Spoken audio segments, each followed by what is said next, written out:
Good morning. It's Monday, November 6th. Welcome back to Rise and Shine Oswego. This morning on Rise and Shine Oswego, we'll hear about award-winning journalist Ta-Nehisi Coates, who spoke at the Waterman Theater this weekend. The 40th annual SUNY Brockport Residence Assistance Conference took place earlier this weekend. And SUNY Oswego students reach out to St. Luke's Health Services to help local seniors. Rise and Shine Oswego starts right now.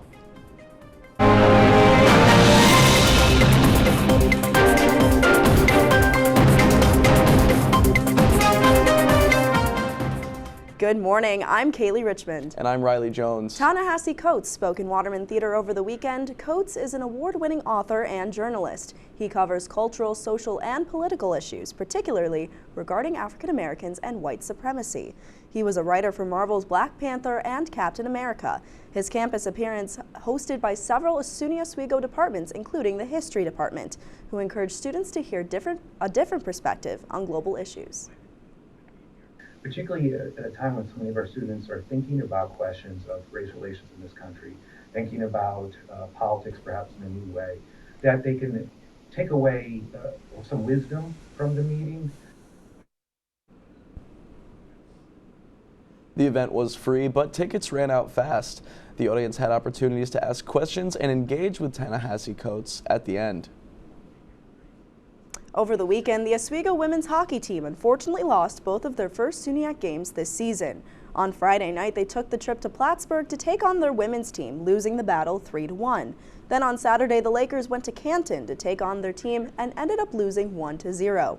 11 minutes into the third period, Canton put their first and only goal past the goalkeeper, winning the game for Canton. They will play again this Friday at Morrisville at 3 p.m. This was an exciting weekend for the Oswego men's hockey team, starting off strong in the SUNYAC. The men's hockey team hosted Fredonia on Friday and won 4-1, with goals from Nolan Barrett, Tristan Francis, and Tyler Flack. The weekend continued with winning another matchup against the Buffalo State Bengals 4-0, with goals scored by Shane Bull, Daniel Calabufo, and Brock Krolinski. The Lakers will be on the road to face SUNY Morrisville on Wednesday. The finals of the annual Launch It Student Entrepreneur Competition took place this past Friday in Park Hall. With more than 100 pitches and a semifinal round, 6 finalists were chosen to pitch their ideas once more in front of a panel of judges. Noah Bull's anonymous athlete won the top prize of $2,500, and Prince Flores's Aqua Avenger won the second place prize of $1,000. The 40th annual Resident Assistance Conference took place in Brockport on Saturday. Schools like Damon University, Ithaca College, SUNY Broome, and our very own SUNY Oswego were some of the colleges and universities in attendance. Residence assistants or RAs are supposed to promote and develop an environment that is conducive to academic achievement and student success for students living on campus in residence halls. The conference provided different perspectives from different schools to help all RAs do their jobs better. One thing I would say I got out of it was like the connection I got to make with new people here and like getting out of my comfort zone to communicate and participate in the presentations that we had. The RAs were also able to exchange contact information with one another as well as school merchandise. This week, SUNY Oswego will be celebrating its 2023 Grad Studies Week. This week will offer opportunities to encourage student engagement on campus and provide helpful opportunities for students who are looking into graduate school. Later today from 12 to 2 in the Marano Campus Center, there will be an ice cream social where students can ask graduate students any questions about their experience with graduate school here at SUNY Oswego. All are welcome to attend. SUNY Oswego students from Collegiate Science and Technology Entry Program, also known as C-STEP, stepped up and spent time down at St. Luke's Health Services. Students made paper snowmen and wrote cards with the residents. C-STEP president planned this event back in 2020, but COVID restrictions kept them from coming. Their president said there was a lot to take away from the day spent with the residents. From it was the fact that I got to hang out with them and talk to them as well as see where their life was before they got here. Many of the St. Luke's residents say they were so grateful for the students' time. Well, as I was walking here this morning, it was a very brisk walk. It has me wondering whether the snow will be coming back soon. Let's take a quick look at our weather forecast with Storm Team 10 Assistant Chief Meteorologist Aurora Fitzgerald. Yep, so these are some really cool pictures of campus when we all were coming into the studio this morning. It looked peaceful, not much wind or clouds in the sky, but turning over here, the skies look actually pretty nice. It was definitely very, very cloudy up there. Yeah, not much to see. I mean, the lights look beautiful. Campus looks even more beautiful at nighttime, even if it's not during the day. Yeah, just really, really beautiful pictures. Current conditions outside aren't too bad right now. It is a little chilly out there, so taking a look at our weather headlines. You do have a rainy week ahead and possible snow midweek during this week, and there is a freezing wind chill. I'll have that and my full forecast coming right up. Thank you, Aurora. Coming up, Student Association Vice President Tega joins us to talk about tomorrow's Peace Walk, a call for peace in the Middle East. And what will you find at the dining halls today? All this and more after the break.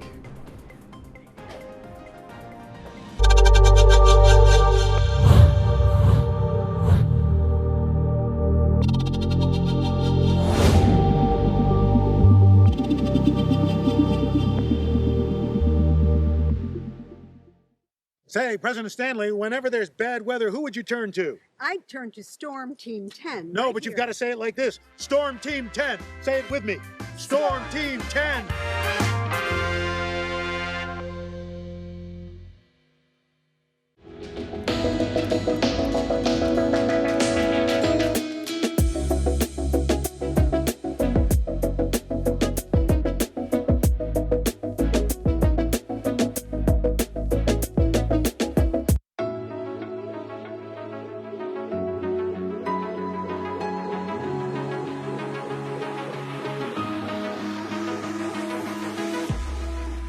Roll it.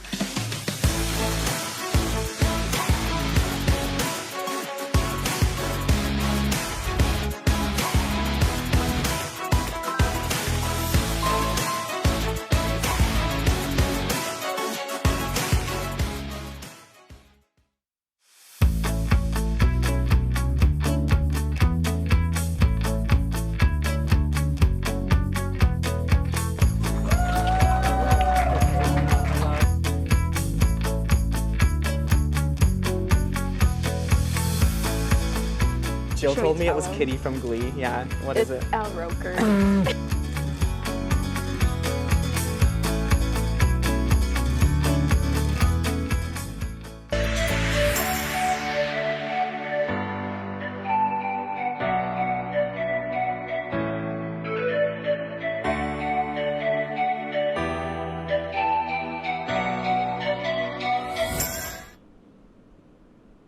Welcome back to Rise and Shine Oswego. Today we have a significant campus leader in the studio with us. Student Association Vice President Tega Ajo is here with us to discuss a campus-wide walk that is being held tomorrow. Welcome, Tega. Thank you for being here. So, Tega, my first question is, what does Student Association want to do with this Peace Walk? What we want to do with this Peace Walk is to promote unity on our campus. You know, we have seen what has been happening on other campuses, so students from Israel, you know, students from Palestine, you know, and our campus, we want our campus to be a safe space for every party, you know, because it's very, very sad people having to hide who they are to stay on campus, you know, to not receive hate or bias, which is very sad, and that's why Student Association is hosting this Peace Walk, to try and build unity and also show our commitment to peace and tolerance, and, you know, emphasizing that peace will be the only option moving forward. You already spoke a little bit about this, but what outcomes are you expecting from the walk? The outcomes I'm expecting and we are expecting from the walk is a promotion of unity, you know, our campus being a safe space for everyone, you know, and anyone, because it, as I said before, it is a shame that people have to have who they are, and we do not want SUNY Oswego to stand for that, you know, and that's why this Peace Walk is happening, to promote peace, unity, and and love on our campus. You said that all are welcome to participate in the walk, but what other organizations are coming to this walk, as you know? Muslim Student Association, they're coming to the walk, that's for sure. We contacted Jewish Life. They said they do not feel safe enough, to come to this walk. And that really hurt my heart, and that is basically the purpose of the walk, for everyone to feel safe to be in a space. And the fact that they do not feel this peace walk is a safe space for them is very sad. And we invited every other organization, to the walk. And Jewish Life said that they're fully supportive of the walk, but they physically can't be there because of, their safety. And we sent out an email to every other organization regarding the walk, and it has been broadcasted everywhere. Yeah. And now for students who would like to take part in the walk, where and when is it taking place? So poster making will take place in the Point at Marino Campus Center from 6 to 6:30, and the walk starts in between Powcher and Shinneman, or Centennial Drive for those who know the name. But yeah, and it will hopefully end in front of the Quad in Mahar. Awesome. Well, thank you so much for joining us today, Tega. Thank you. Still to come, Mayor Billy Barlow announced public skating is back this winter season. And Aurora will have your full weather forecast after the break.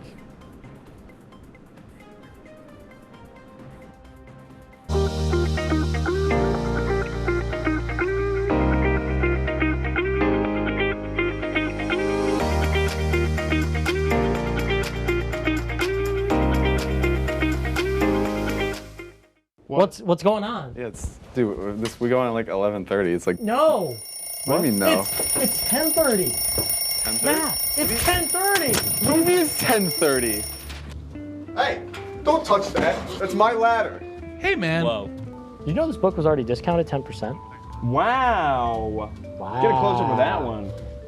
Matthew, Look at that. Can we go back inside? I want to sleep in the studio again.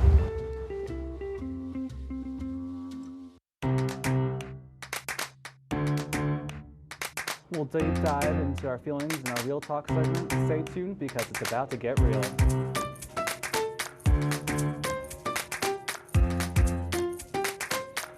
When I was in foster care, I never knew when I would have to move. So I always had my suitcase ready to go. Then one day I was adopted. My new parents opened their hearts and home to me. My parents cook my favorite breakfast for me every morning. My parents take me on trips I never thought I would go on. They gave me a home and an even better reason to use that suitcase. My parents aren't perfect, but they're perfect for me. Welcome back to Major Discussions.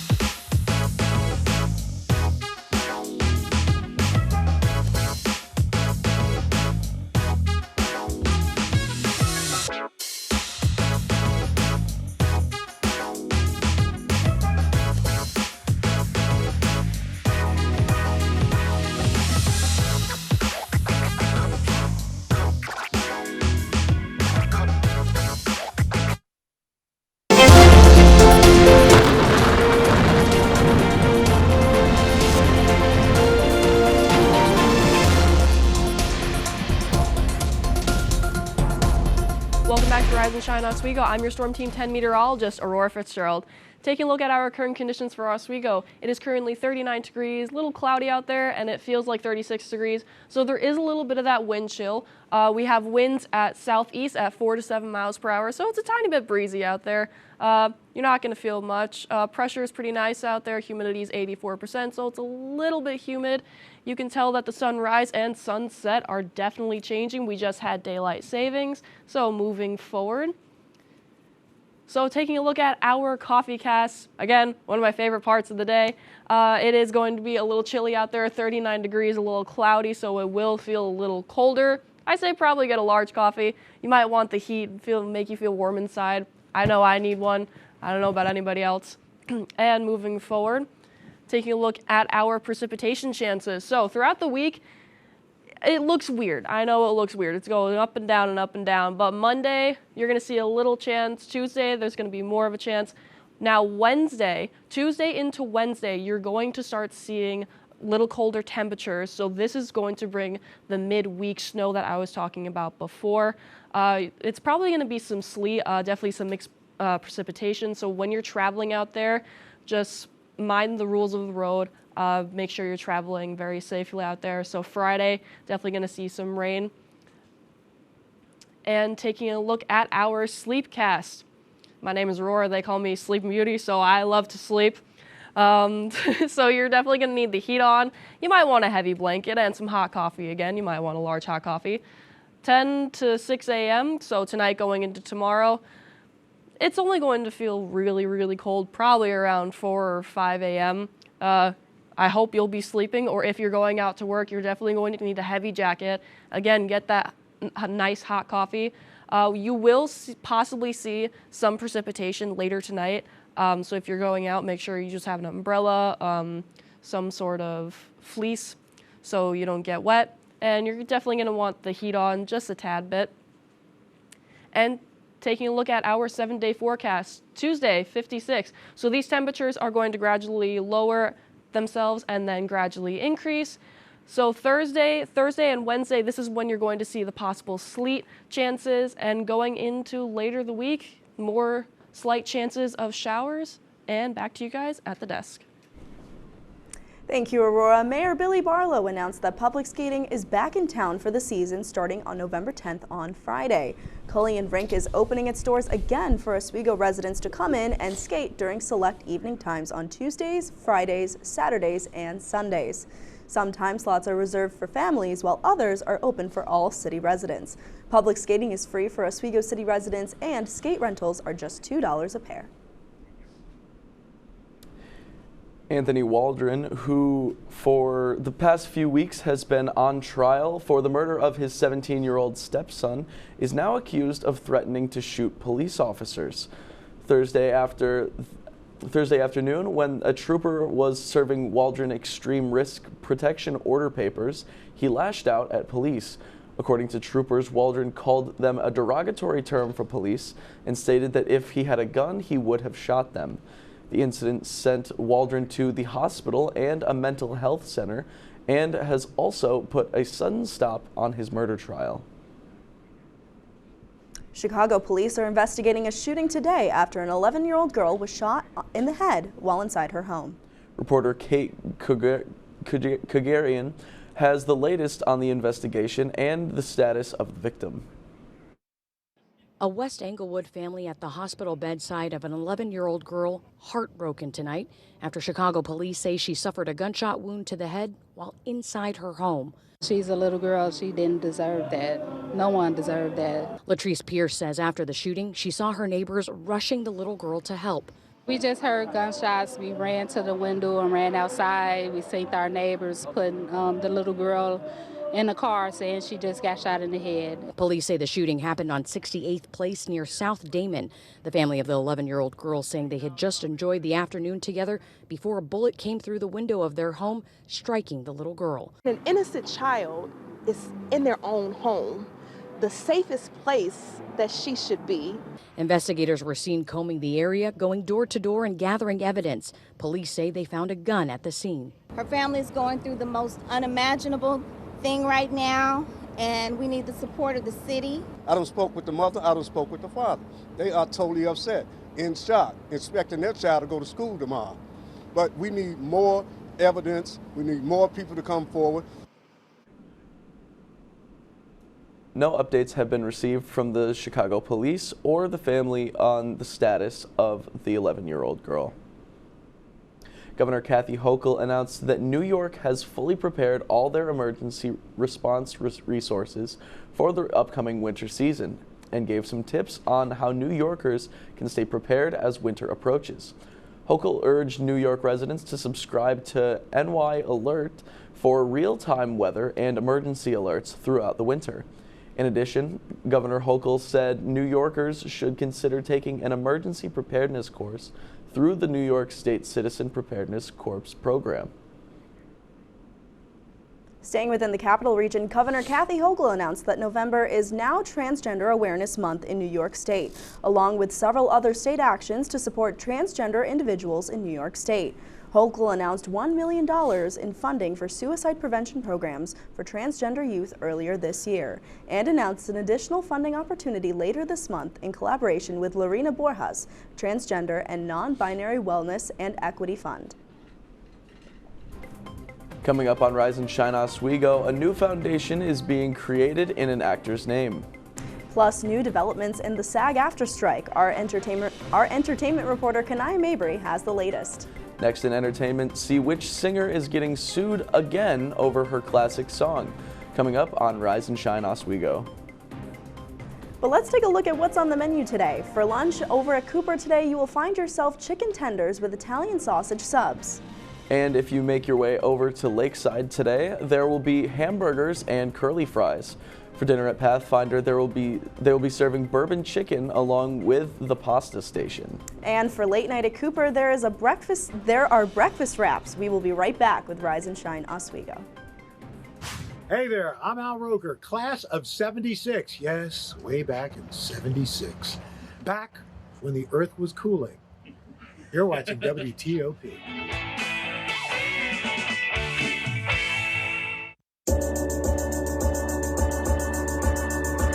The Kinda Late Show with Chloe and Anna.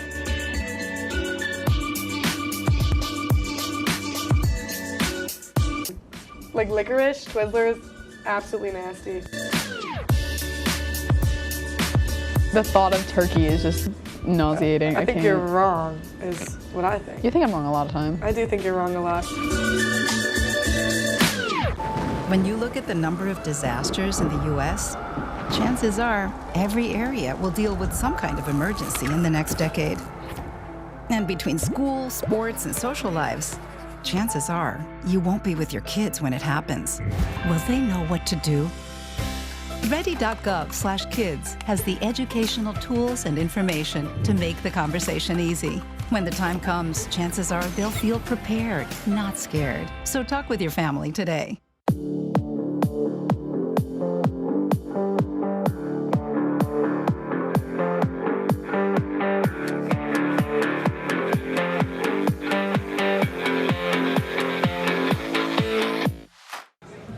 Put the keys down, Kevin. But I'm gonna drive home. There are several warning signs present that you shouldn't be driving. I guess I have really been looking for love in this dating app. Yep, I'm definitely gonna call a ride home.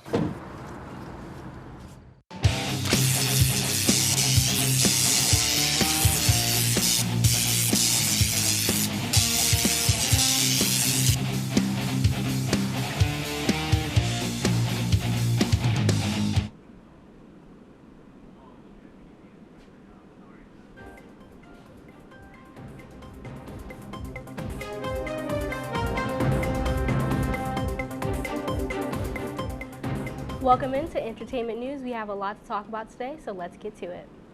A foundation has been created in Matthew Perry's name to help those struggling with addiction.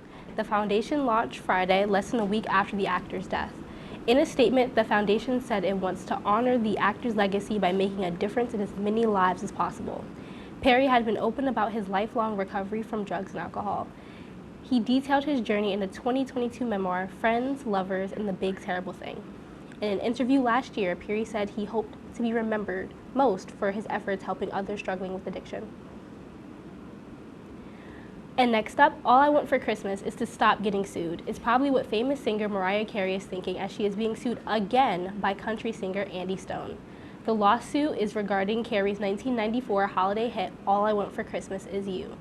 Stone says he put out a song called All I Want for Christmas Is You in 1989 with Vince Vance and the Valiants. Stone previously sued in Louisiana in 2022, but withdrew the lawsuit. He and his co-writer, Troy Power, are filing this new lawsuit in California. It alleges Carey and co-writer Walter F. Facine copied components of Stone's version. Getting more into it, Live Nation, the parent company of Ticketmaster, says it's on pace for record-breaking earnings in 2023.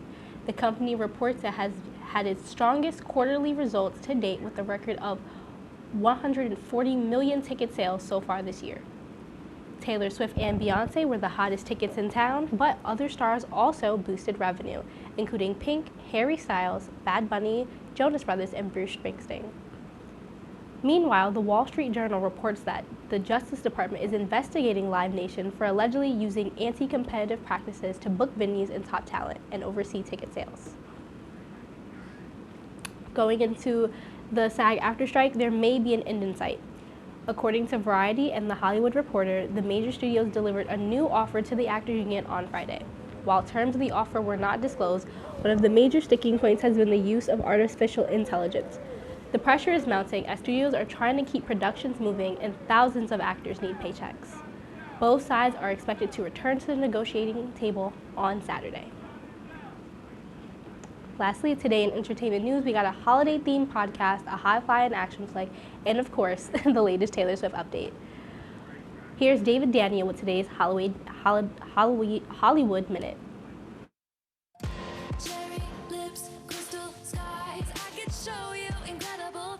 Taylor Swift has outdone herself yet again. 1989 Taylor's version tops the Billboard 200 with her best first week tally for an album ever. Billboard says it's the biggest first week for any album since another disc named for a number, Adele's 25, nearly 8 years ago. $500 million in gold is on its way to a terrorist cell. And the gold needs to disappear. What's your plan? We gotta steal it mid-flight, 40,000 feet in the air. We're taking the plane, the whole plane? It's kind of hard to take half a plane. Kevin Hart's Cyrus Whitaker leads a criminal crew forced by an Interpol agent played by Gugu Mbatha-Raw to pull off a mid-air heist in Lift. Netflix just released the first trailer for the action thriller, which lands on the streaming service January 12th. I am now court-ordered to host my very own late-night talk show. Deck the halls and brace for 'Tis the Grinch holiday talk show. Saturday Night Live's James Austin Johnson channels Dr. Seuss's green, grumpy Christmas curmudgeon for the Wondery podcast, which debuts today. Hanging with the Who's down in Hollywood, I'm David Daniel. That's all we have today for entertainment news. We'll be right back after this.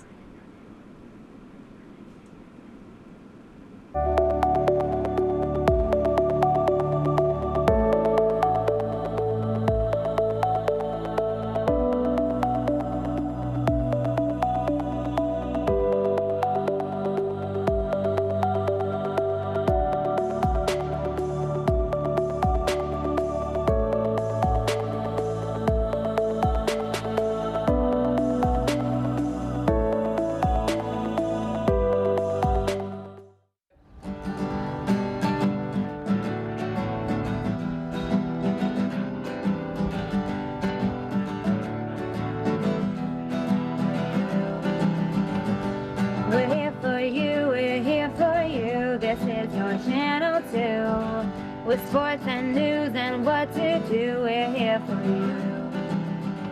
It's your TV, you're watching WTLP. Your TV, thanks for watching WTLP.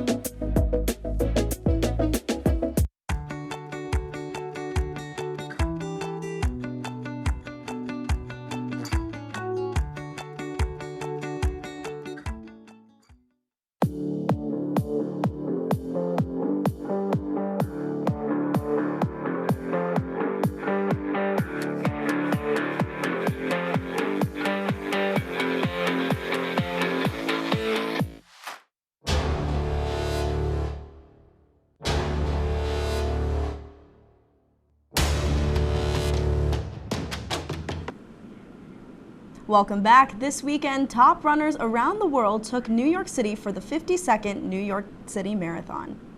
This year's race saw runners from all 50 states and 153 nations across the finish line, plus a new course record. Ethiopia's Tamirat Tola took home the gold and the course record in the men's race with the time of 2 hours, 4 minutes, and 58 seconds. And in the women's race, Helen Orbi of Kenya took the gold in an extremely close finish. Well, that's all for our report this morning. We'll be right back for nightly news. From all of us here at Rise and Shine Oswego, thank you all for watching. Have a great day.